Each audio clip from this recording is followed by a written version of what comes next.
of nearly 1,200 Israelis on October 7th. Despite Hamas's continued repression of its own people, Israel is still delivering aid to Gaza, while Hamas rips it from the hands of hungry children. Once again, we see very simply and very clearly in this war who is on the side of justice and who is on the side of evil. And I would ask anyone who places these singular demands on Israel, whose side do you want to be on? And if you truly care about the children of Gaza, as I do, as Israelis do, as any decent person surely does, I would encourage you to support President Trump's statement of moral clarity and strength from earlier this morning. The fastest way to end the humanitarian crises in Gaza is for Hamas to surrender and release the hostages. Mr. President, I yield the floor.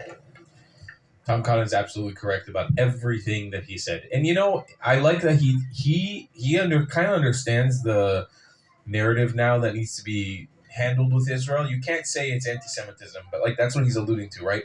Why is Israel held to a different standard than every other country on planet Earth?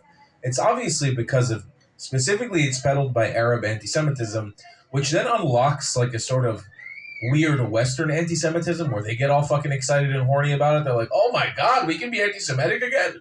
Let's do it. But we're not allowed to say that because anti-Semitism has become a meme. So fine, we won't say the word anymore to not make you uncomfortable to describe your affliction. But you have a weird thing where you have to, specifically, the only Jewish state in the world, you hold them to a different standard than every other country on planet Earth. Why is that? Do you think it may be something wrong with you? Do you think you may be retarded? That's also an option. It could be that you have a mental illness. I don't know. There's a lot of options on the table. We can analyze all of them. We can analyze some of them. But I think when we put it down to brass tacks, I think it has something to do with you. I think there's something wrong with you. And this is me being a doctor here right now for a moment. I think there's something wrong with you. If you can look at Gaza and see the fact that there are millions of tons of humanitarian aid that have been brought in, and also thousands of tons of humanitarian aid that are sitting on the border. How do I know? I've seen it with my own eyes. How do I know? All of my friends were there this week. They were taken by the army to go see it. How do I know? If you can see that all that's sitting on the border and the UN is the one not facilitating it, and they even offered to bring it in for the UN, and the UN said no, then maybe, just maybe, it's not Israel's fault. Maybe. This situation is not Israel's fault. You want to talk about the bombing and the murdering kids, and you want to stand on the bodies of women and children the way you love to do. Tfaddal, Habibi, go, be my guest. Go stand on their bodies because it's the only thing you have in your argument. But, with the aid situation, the one thing we can give Israel is that they've brought in ample aid from the beginning of this war. And they don't need to. There's some international law, depending on how you go around it, occupying force, this and that, whatever, you can say that Israel has to.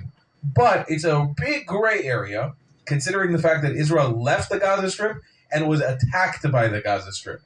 So it's no longer forced to actually bring in the aid. But it does it anyways, just to be safe. I'll see you guys in the next one. I love you a long time. Goodbye, class.